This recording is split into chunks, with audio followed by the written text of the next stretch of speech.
Hi everyone, during this new episode of Founder Series, we're sitting down with Maria Fujihara, founder and CEO at SINAI. SINAI is a decarbonization and intelligence platform that helps companies in carbon-intensive sectors account for their emissions and find decarbonization solutions. SINAI helps them replace existing operations with more sustainable solutions. I had long been looking forward to speaking with Maria and getting a better understanding of carbon markets and her journey in creating SINAI. Maria has always been interested in nature and doing whatever possible to coexist with it, something that may have come out of being raised by two forest engineers in Brazil. Prior to founding SINAI, she worked for a non-profit in the sustainable construction sector, but eventually knew she was driven to something more and was accepted into Singularity University at the NASA Research Park, where she learned all the skills needed to found a climate tech startup.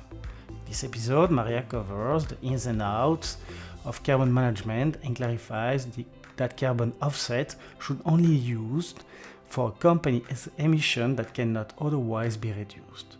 But what are those companies and their main emissions? Maria explains that what drives most companies to reduce their footprints and which sectors are leading the charge.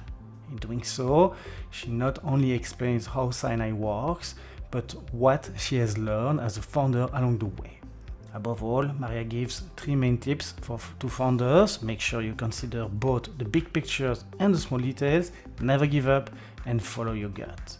During the second part of the talk, Maria gives a few more specific tips for founders, specifically in her time at YC. She also gives recommendations on how to manage a good work-life balance, including a few good reads that might help.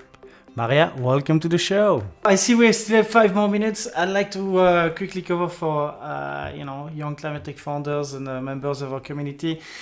Just get a little bit of your insight in terms of like fundraising. Maybe if you have like 1, 2, or 3 pieces of advice of experience, that things that didn't work for you during that process that you could share with them. That would be fantastic.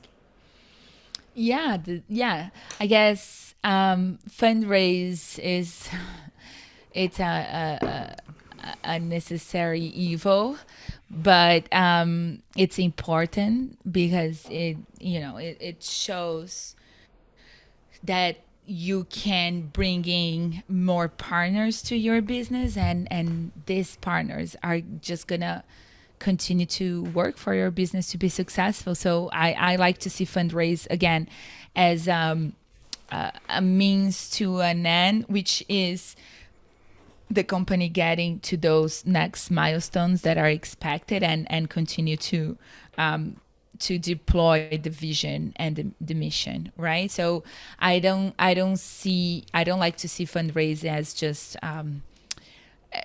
an ego centric kind of thing. It's not like, the company who raised more, the company who raised less is, whatever comparison that they think.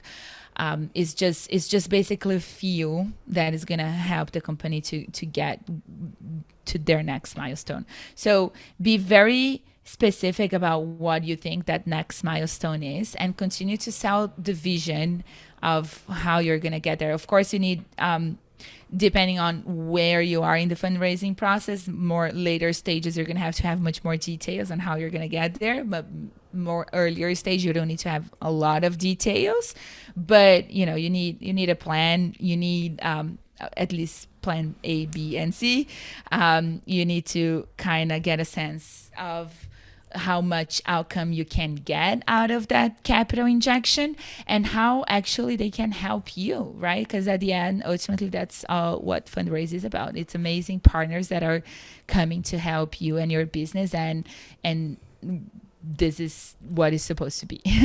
I guess, I don't know if I have specific tips, but, being organized, talking to as many people as you can, but also having a deadline for concluding it, and not making it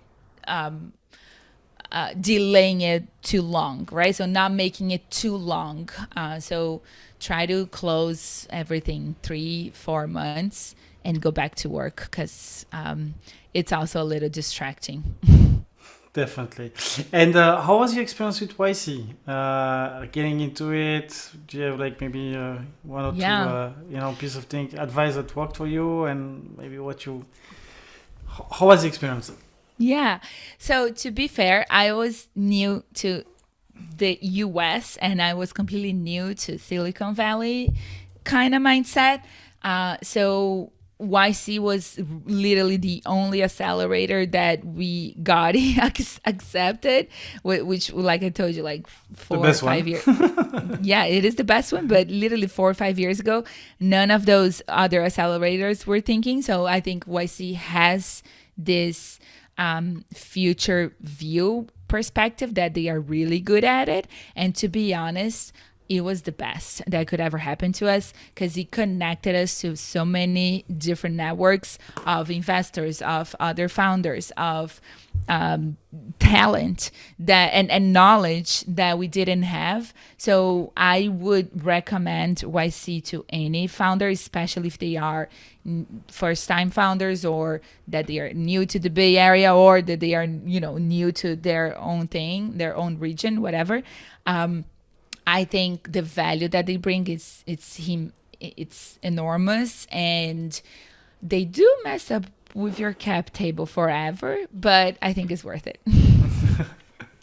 So how do you manage work-life balance? It sounds like to have a good energy, still a big smile at the end of this interview.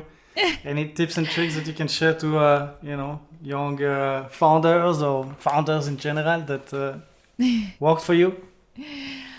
Yeah, I mean, I think this is so personal, right? I I guess I love so I'm been learning a lot about quantum physics recently just because I know we live in an energetic world more than anything, more than matter. So I try to keep my energy very balanced. And I do this through many things, meditation, energy cleaning, exercising is good, but also, yeah, I love doing some cleanings around, yeah, using smoke like to clean some of these hard energies that I can feel it, but also using other natural elements.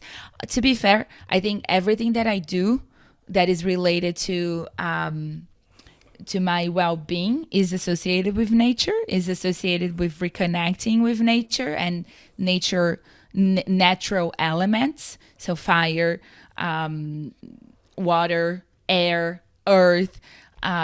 I've been learning a lot about shamanism recently. I'm fascinated about those kind of ancient learnings and how we can reincorporate those into our modern society. So I would just say go back to nature. I think your answers are there. Any books or podcast show that you listen or watch or read recently that you would like to share? It's my last question. Yeah. Okay. That's a tricky one because there's so many. But I don't know. I guess recently one book that I was very fascinated by was rewind your brain. Let me see.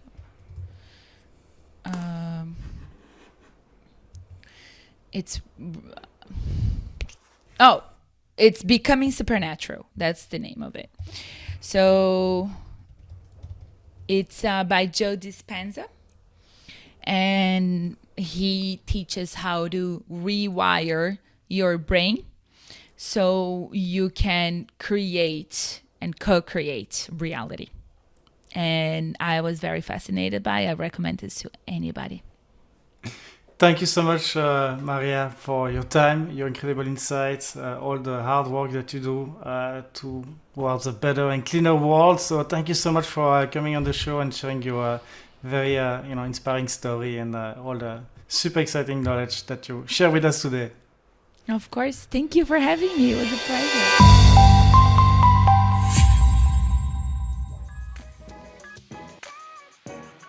Hi, it's Guillaume again. Thanks for listening. I hope you enjoyed the show. As I said, do not hesitate to share an episode with a friend. Also, if you value the work we do for the climate tech ecosystem, here is how you can contribute to it. Today, I'm asking for your support and a donation or sponsorship to make the work of our self-funded team more viable. Even a small contribution means a lot to us. In any case, I will invite you to subscribe to our channels and visit our website startupbasecamp.org to discover more episodes like this one. And get your membership to access all our members' exclusive content. So remember, all of this is possible because of your support and donation. And we want you to be part of this collective movement against climate change. Let's keep in touch, and I hope you will enjoy our next show with us.